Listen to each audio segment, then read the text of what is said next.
राजस्थान की राजनीति में राजेंद्र गुढ़ा साहब का कोई जवाब नहीं है। गहलोत सरकार में मंत्री हैं, पहले गहलोत के करीबी हुआ करते थे, फिर सचिन पायलट के करीबी बन गए। जब उन्हें लगा कि अब टिकट ना तो पायलट देंगे ना गहलोत देंगे तो स्वतंत्र हो गए। अब खुलकर कुछ भी बयान दे रहे हैं। राजेंद्र गुढ़ा साहब की बातों को सुनकर तो आप अपना सर पटक लेंगे। राजेंद्र गुढ़ा साहब कह रहे हैं कि मैं सीता माता जैसी हूँ, मेरे गुण सीता माता जैसे हैं, इसीलिए मेरे पीछे गहलोत और सचिन पायलट पीछे पीछे भाग रहे हैं। अब बताइए राजेंद्र गुढ़ा साहब कहाँ से सीता माता जैसे दिख रहे हैं और उनके अंदर ऐसे कौन से गुण हैं जो सीता माता से मिलते हैं। भगवान राम ही जाने कि राजेंद्र गुढ़ा ऐसा क्यों कह रहे। राजेंद्र गुढ़ा साहब पहले कहीं अपना मजाक बनवाते हैं तो कहीं दूसरे का मजाक बनाते हैं। फिलहाल राजस्थान कांग्रेस की राजनीति में राजेंद्र गुढ़ा भी एक मजाक बनकर रह गए हैं।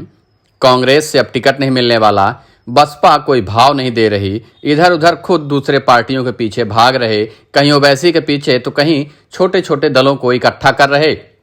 ये सब करके खुद का मजाक राजेंद्र गुढ़ा साहब लगातार उड़वा रहे हैं। अब गुढ़ा साहब को यह लगने लगा है कि उनका टिकट कटने वाला है, इसलिए अपने गुणों की बखान करना शुरू कर दो। लेकिन इतना ज़्यादा भी करने के लिए किसने कहा था कि आप खुद को सीता माता से ही तौल दो, अपने गुण सीता माता जैसे बताओ। यह सुनकर तो भगवान राम भी चुप हो जाएंगे कि आखिरकार मैंने कौन सी गलती कर दी थी। साबित करो सीता माता सुंदरी। तो बोले फोटो तो सुंदर है, तो बोले जनक की पुत्री तो सुंदर होगी, तो बोले अरे अलग अलग तरह दिया। अरे राम और श्री राम और रावण जैसा दो अद्भुत इंसान धरती महिला के द्वारा पागल है, निश्चित सुंदरी। इस महिला के पीछे भगवान राम और रावण पागल हो गए तो उसकी सुंदरता की तो कोई कल्पना ही नहीं कर सकता। तो सीता माता तो सुंदर थी। आज सचिन पायलट कह लो तो नहीं भाग रहे धारा पाई करके।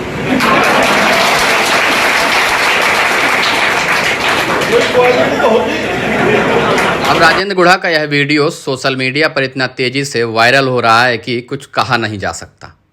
क्या ही कहें, राजेंद्र गुढ़ा के बयान पर सोशल मीडिया पर तरह तरह की टिप्पणियां भी आ रही हैं। वीडियो गुढ़ा गौड़ जी CHC में सोमवार को डिजिटल एक्सरे मशीन के शुभारंभ के समारोह का है। इसमें बोलते हुए गुढ़ा ने कहा कि सीता माता की सुंदरता की कोई कल्पना ही नहीं की जा सकती। उनके आकर्षण के कारण ही राम और रावण दोनों सम्मोहित थे। आजकल गहलोत और पायलट दोनों मेरे पीछे भाग रहे हैं तो मेरे में कोई क्वालिटी तो होगी ही। अब भगवान जाने कौन सी क्वालिटी है। गुढ़ा ने कहा कि आजकल लोग चर्चा कर रहे हैं कि गुढ़ा इस बार कौन सी पार्टी से टिकट लेगा। मैं उन लोगों को बताना चाहता हूं कि मुझे तो मेरे कर्मों के अनुसार मेरे खुद के चेहरों को वोट मिलते हैं, किसी पार्टी के सिंबल पर नहीं मिलता। मंत्री राजेंद्र गुढ़ा ने कहा कि बीजेपी वाले हिंदू मुसलमान के नाम पर, मंदिर मस्जिद के नाम पर, भारत पाकिस्तान के नाम पर, तो कभी मोदी योगी के नाम पर वोट मांग रहे हैं। कांग्रेस कहती है देश आज़ाद करवाने वाली पार्टी है, इनके नाम पर वोट मांग रहे हैं। कांग्रेस पार्टी मौलाना आज़ाद के नाम पर, पंडित जवाहरलाल नेहरू, महात्मा गांधी, सरदार पटेल के नाम पर मांगती है। लेकिन राजेंद्र गुढ़ा अपने कर्मों और अपने चेहरे पर वोट मांगता है, उसे किसी के टिकट की जरूरत नहीं है। फिलहाल राजेंद्र गुढ़ा साहब की सुंदरता और उनके कर्मों की चर्चा तो खैर राजस्थान के राजनीतिक गलियारों में बड़ी तेजी से होने लगी है। यह पूछा जाने लगा है कि राजेंद्र गुढ़ा आखिरकार कितने सुंदर हैं कि गहलोत और पायलट का मन कहीं नहीं लगता, उनके पीछे भाग रहे हैं। सोशल मीडिया में इस तरह की टिप्पणियां आ रही हैं कि आप पढ़ भी नहीं सकते, मैं बता भी नहीं सकता। खैर राजेंद्र गुढ़ा का यह वीडियो सोशल मीडिया में काफी चर्चित हो चुका है, बहुत तेजी से वायरल भी किया जा रहा है। गहलोत सरकार में मंत्री राजेंद्र गुढ़ा ने पहली बार कोई ऐसा विवादित बयान नहीं दिया है। इससे पहले भी कई बार अपने बयानों से चर्चा में हो रहे हैं। बीते दिनों राजेंद्र गुढ़ा ने अपनी विधानसभा क्षेत्र के अफसरों से कहा था कि इलाके में सड़कों को कैटरीना के गालों की तरह चमका दो। इससे पहले उन्होंने कहा था कि सड़कों को हेमा मालिनी के गालों की तरह होना चाहिए। फिलहाल राजेंद्र गुढ़ा यह तय नहीं कर पा रहे कि सड़क कैटरीना के गाल की तरह हो कि हेमा मालिनी के गाल की तरह हो।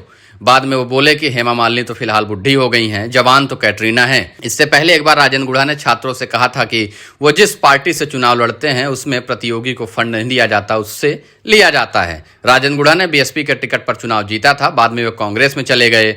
फिलहाल राजेंद्र गुढ़ा को अब कांग्रेस से टिकट मिलना मुश्किल लग रहा है, इसलिए ओवैसी के पीछे पीछे खुद भाग रहे हैं। अब पता नहीं उनकी सुंदरता के गहलोत और पायलट कितने कायल हैं कि उनके पीछे भाग रहे। यह तो कांग्रेस जब टिकट देगी तब पता ही चल जाएगा।